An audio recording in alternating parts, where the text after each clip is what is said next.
Hi friends, good day all. Today's topic is Battle of Talikota, but before going to the topic, let's have a small thought. During the conflict between the heart and the mind, follow what your heart says. So let's get into the topic, Battle of Talikota. It was a battle fought between the Vijayanagara Empire and the Deccan Sultanate. It was fought on 23rd Jan 1565 at a place called as Talikota, which is currently a small town in northern Karnataka, India. Before going to the details of the war, let's have a review of two sides of the war.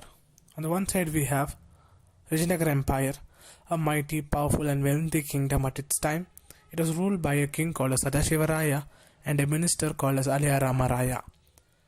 In comparison to the king, the minister Raya had more control and influence over the administration and the army.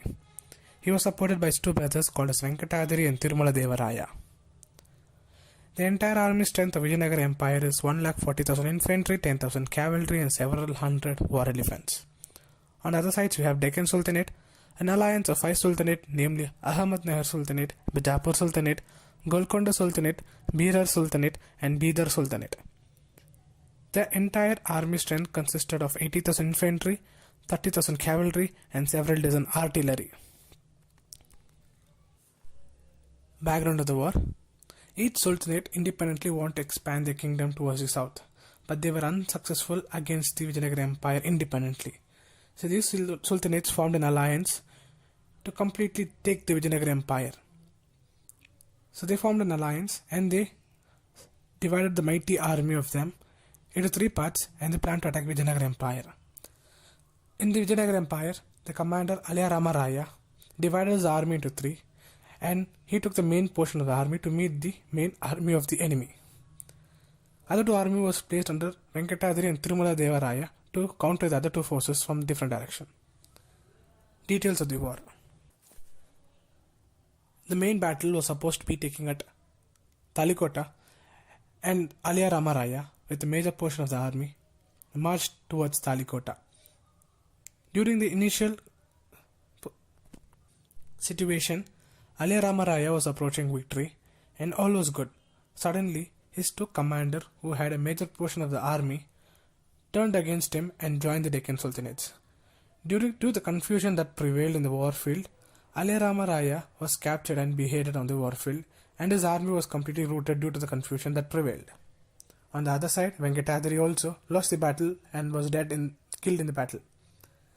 Tirumala Devaraya, who got the news of those 2 brothers being killed, returned to the capital and he took the people, wealth and the king and queen and left the city undefended. And his city was sacked and brought down to the ruins within a small period of time. These details of war were noted by a British person called as Robert Swell in the book called as The Forgotten Empire. He describes that he had never seen a city so marvelous and splendid as Vijayanagara Empire, which was brought in a short period of time to the ruins of the land. Never ever in history as this has occurred. Aftermath of the war. Tirumala Devaraya, after losing the war, he took his people and king and moved to a place called Nenukonda and established it as a new capital and started rebuilding the army. At the same time, the Nayakas of Madura, Tanjavur, Jinji declared independence from the Vijayanagara Empire. During the course of time, the Bijapur Sultanate started invading Nenukonda.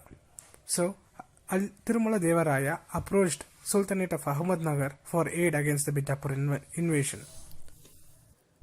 So later, Ahmednagar went to a war against Bijapur Sultanate, who was also accompanied by Golconda Sultanate. And they were victorious in the war. So Tirumala accepted Nayakas as a new state and retained the allegiance of Mysore and Kiladi and appointed his 3 sons as a governor of 3 linguistic regions of his kingdom. And he established a new dynasty called as Aravidu dynasty.